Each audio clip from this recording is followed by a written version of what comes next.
सब बोलो आमीन।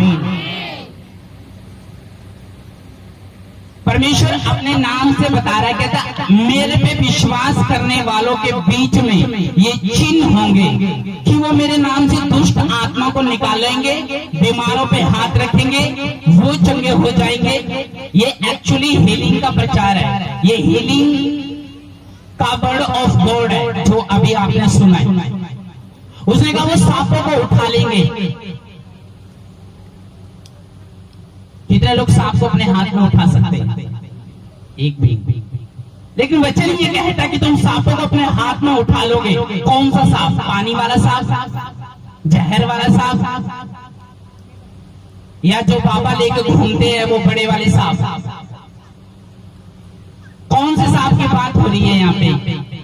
परमेश्वर ने कहा मुझ पर विश्वास करने वालों के बीच में ये चिन्ह होंगे। पहला, वो दुष्ट आत्मा को निकाल देंगे।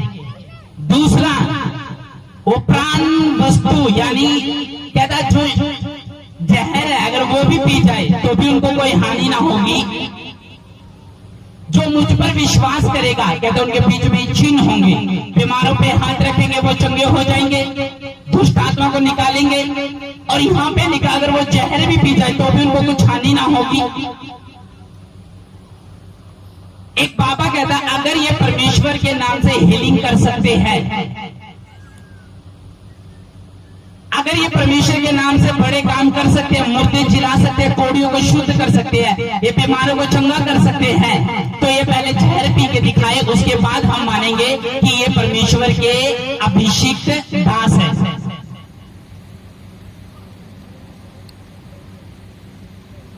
और वचन बताता है कि परमेश्वर ने ये आयत कहाँ कही और किसके लिए कही, और ये आयत बात क्या करती है ये लोगों को पता नहीं। और इस आयत का मैं आपको अच्छे से अभी आपको समझाता हूँ। एक बार परमेश्वर का एक दास कलीसिया के अंदर सांप ले आया, वो बड़ा जहरीला सांप था, और जब वो कलीसिया के अंदर लाया तो उसने 16 अध्याय मरकुस 16 अध्याय यही खोला, और ये वचन खोल के उसने कहा देखो परमेश्वर का वचन ये कहता है कि अगर तुम सांपों को भी उठा लेंगे, अगर तुम्हें प्राणनाशक वस्तु भी अगर तुम पी लोगे तो भी तुम्हें कुछ हानि ना होगी। और जैसे वो कलीसिया के अंदर सांप लाया और उसने उसकी गर्दन पकड़ा, और सांप ने जब उसको डसा 5 मिनट के अंदर उसकी डेथ हो गई कलीसिया के अंदर। और कलीसिया क्या कह रही कि जिसका विश्वास बढ़ता इसलिए इसकी डेथ हो गई। परमेश्वर का कहने का मतलब ये नहीं है कि तुम सांपों को उठा लो और उसे कटवा लो। जब यीशु मसीह को शैतान ने कहा था अपने आप को पहाड़ों से गिरा दे, क्योंकि तेरे पिता के वचन में लिखा कि स्वर्गदूत तुझे आज्ञा देंगे कि जैसे वो तुझे कहता तू पहाड़ से गिरेगा तो प्रभु तुझे आज्ञा देंगे, स्वर्गदूत तुझे हाथों हाथ उठा लेंगे, ऐसा ना तेरे पाँव पे ठेस लगे। शैतान को यीशु मसीह ने उत्तर दिया, कहता यही शैतान दूर होगा, क्योंकि मेरे पिता के वचन में ये लिखा है कि तू अपने प्रभु परमेश्वर की क्या ना कर, बाइबल पढ़ा करो ताकि फटाफट आपके उसने कहा तो अपने प्रभु परमेश्वर की परीक्षा ना कर। सोचो आप परमेश्वर को मान रहे हो, परमेश्वर को जान चुके हो, परमेश्वर ताकतवर है, आप हीलिंग के ऊपर भरोसा रखते हो, आप यीशु मसीह के जी उठने पर भरोसा रखते हो, और आप दूसरों को प्रसन्न करने के लिए ये कह रहे हो कि मेरा परमेश्वर ताकतवर है। यकीनी है मैं करंट को छू के दिखाती हूँ, अगर मुझे कुछ ना होगा करंट को हाथ लगाने से भी तो समझ जाना परमेश्वर ज्यादा ताकतवर है। आप करंट को छूते करंट आपको पकड़ लेते और आप उसी समय मर जाते हो। कारण क्योंकि आपको परमेश्वर के बाइबल की नॉलेज नहीं है। वचन में ये लिखा है तो अपने प्रभु परमेश्वर की परीक्षा ना कर। परमेश्वर ने कहा अगर जानबूझ के तुझे कोई जहर दे दे या जानबूझ के कोई तेरा नाश करना चाहे या तुझे उजाड़ना चाहे, बांझ करना चाहे, तुझे तोड़ना चाहे, तुझे तबाह करना चाहे, तो उसने कहा मेरे जीवित वचन तेरे बीच में काम करेंगे, मेरी बातें तेरे जीवन में काम करेगी। इसलिए परमेश्वर ने कहा यदि तो प्राणनाशक वस्तु भी पी जाए, जहर किनको बोला परमेश्वर ने, ये जहर नहीं है। परमेश्वर ने कहा जब यीशु मसीह ने कहा तुम्हारी जो लड़ाई है वो लहू और मांस से नहीं है, वो शैतान की ताकत से है, वो दुष्ट आत्मा से जिसका हेड ऑफिस आसमान में है। परमेश्वर के कहने का मतलब ये है कि मुझ पर विश्वास करने वालों के बीच में चिन्ह होंगे कि वो गैर भाषा बोलेंगे, वो दुष्ट आत्मा को निकालेंगे, वो बीमारों पे हाथ रखेंगे, वो चंगे हो जाएंगे। देंगे। कहता अगर गलती से कोई नुकसान तुम्हारा होना होगा और अगर तुम प्रभु में सही हो और सीधे हो और धर्मी हो, चर्च आ रहे हो, बपतिस्मा ले चुके हो, उद्धार को ग्रहण कर चुके हो, तुम्हारा एक ही परमेश्वर है और उसी की ओर तुम्हारी विश्वास है, तो उसने कहा जो तेरी हानि करने की सोचेगा, कहता वो रद्द कर दी जाएगी यीशु मसीह के नाम में। कहने का मतलब ये है, आमीन। ये तो प्राणनाशक वस्तु भी पी ले, लेकिन लोग कहते पहले परमेश्वर के साथ जहर पी के दिखाए, उसके बाद हीलिंग कर सकते हैं, क्योंकि प्रभु का ये वचन कहता है। अच्छा, भेदों की बातें जो है वो तुम पे ज्यादा जाहिर होने लगी, हम पे जाहिर होने लगी। आमीन।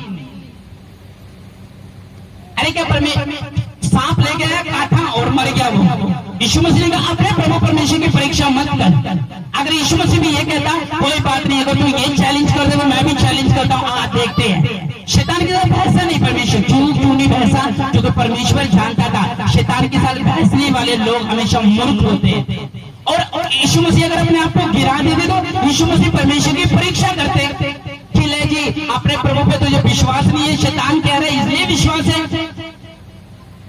तो आपके कहने से प्रभु पे हम भरोसा करना नहीं छोड़ेंगे, हीलिंग भी करेंगे, सामर्थ के काम भी करेंगे। और वचन कहता है मैं तुम्हें अधिकार देता हूँ सांपों और बिच्छुओं का। सांप कौन होते हैं? वो अगर सांप अगर बाई चांस जाना हो, अगर उसने आपको डस लिया उसी समय आप मर जाओगे। बिच्छू का जहर इतना खतरनाक होता है, अगर आप वो डस लेंगे वो आप मर जाओगे। उसने कहा मैं तुम्हें सांप और बिच्छू को मारने का अधिकार देता हूँ। ये वाले सांप बिच्छू, ये वाले नहीं। सांप बिच्छू का मतलब है बीमारियां, दुष्ट आत्माएं, नफरत, क्रोध, नशा, बेविचार, चोरी, झूठ, गाली, इन चीजों को परमेश्वर ने कहा मैं तुम्हें रोकने का अधिकार देता हूं। सांप और बिच्छू का मतलब क्या है ये आपको पता होना चाहिए। आमीन।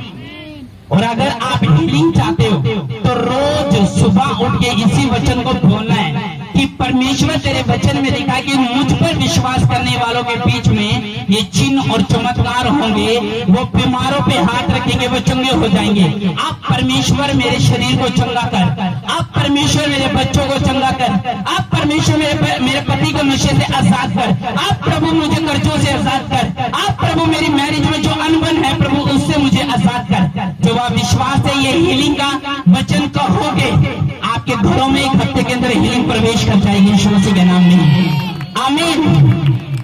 इसलिए आपको हीलिंग चाहिए तो आपको हीलिंग का अपने मुंह से घोषणा करनी पड़ती है कि मैं घोषणा करती हूँ कि प्रभु के वचन में लिखा है।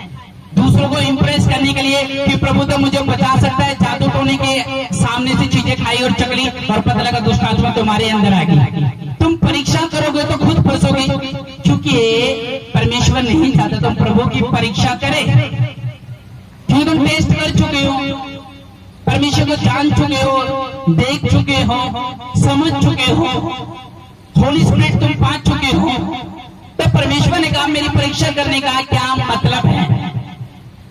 क्या कोई दूसरा बंदा बह रहा है तो नदी से कूद के दिखाकर प्रभु ने तुझे बचा लिया तो हमारा पूरा घराना चर्च में आ जाएगा? तो उसको बोलो प्रभु सामर्थ्य है, ये सत्य है, लेकिन मैं अपने प्रभु की परीक्षा नहीं कर सकता। क्यों? मैं करंट पे हाथ लगाऊं दिखाने के लिए कि प्रभु मेरा ज्यादा ताकतवर है। किसी को साबित करने की जरूरत नहीं है, वचन साबित कर चुका है। प्रभु यीशु मसीह क्रूस पे चढ़ चुका है, मुर्दों में से तीसरे दिन जी उठ चुका है। आप जो विश्वास करेगा वो उद्धार को ग्रहण करेगा। आमीन। उद्धार का मतलब सिर्फ वही नहीं होता। उद्धार का मतलब मैंने आपको बताया अलग अलग तरह के, प्रोस्पेरिटी, कुशलता, कल्याण, रेस्क्यू। उद्धार का मतलब कई चीज होती है, हीलिंग भी होती है। तो उद्धार परमेश्वर ने कहा सब दिशाओं से तुझे मिलेगा। आमीन। हीलिंग चाहते हो? स्पिरिट के अंदर हीलिंग जानी चाहिए तुम्हारे। शरीर में लोग ठीक है लेकिन आत्मा में बीमार पड़ी है, मैंने आपको बताया था। और ये हीलिंग डिलीवरेंस चल रही है। अगर स्पिरिट की हीलिंग चाहिए स्पिरिट की हीलिंग को ग्रहण करो, आत्मा की हीलिंग चाहिए आत्मा की हीलिंग को ग्रहण करो। अगर शरीर की चंगाई चाहिए शरीर की चंगाई को ग्रहण करो।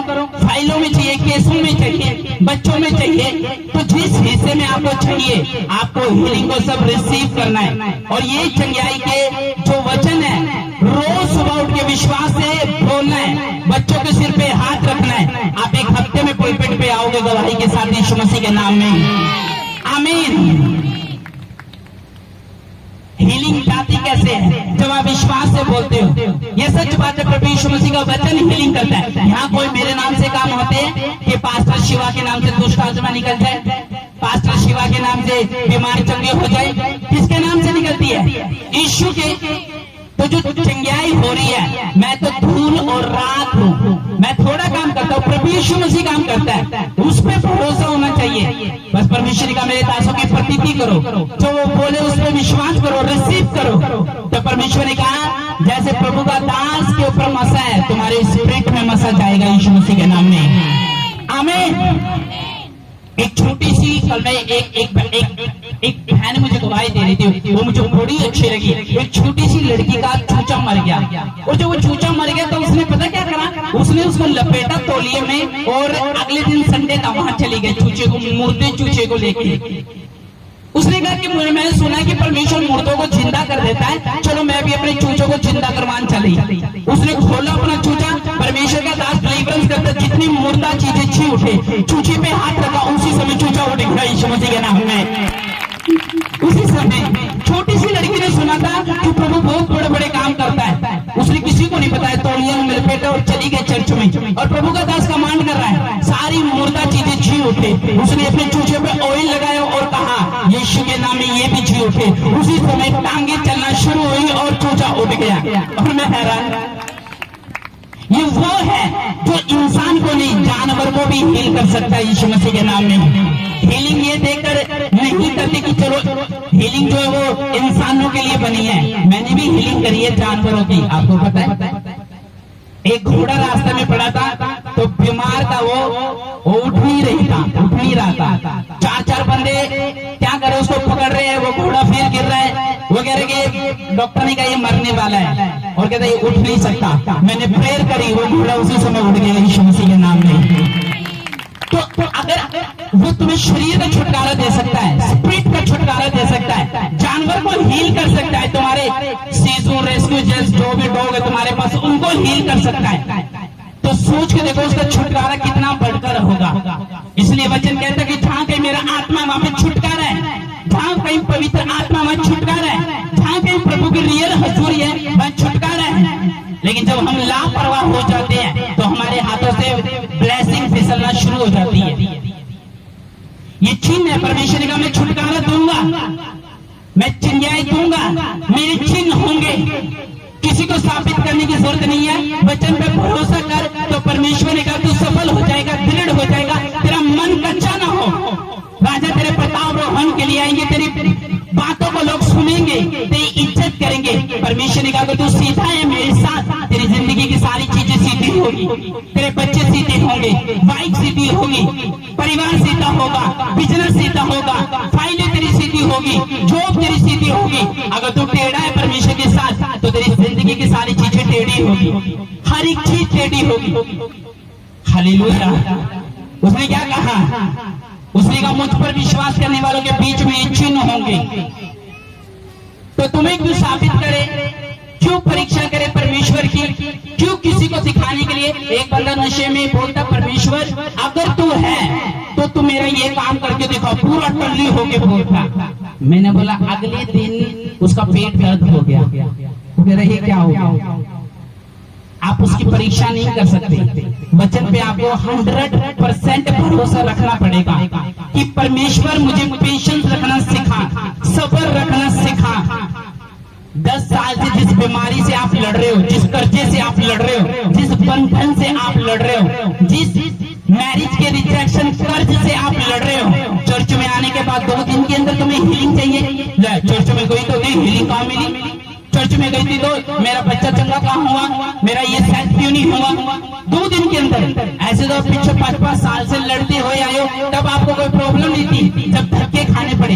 लेकिन जैसे चर्च में आए, मैं तो हीलिंग नहीं हुई, मैं तो संडे को गई थी। परमेश्वर का पेशेंस रख, विश्वास रख, भरोसा रख, तेरे हीलिंग आने वाली है यीशु मसीह के नाम में आमीन। पहला राजा 3 अध्याय 1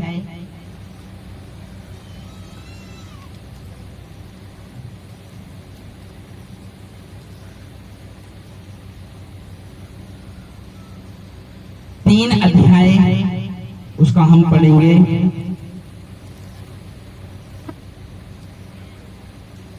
16 अध्याय 3 का 16। उस समय 2 वेश्याएं राजा के पास आकर उसके सम्मुख खड़ी हुई।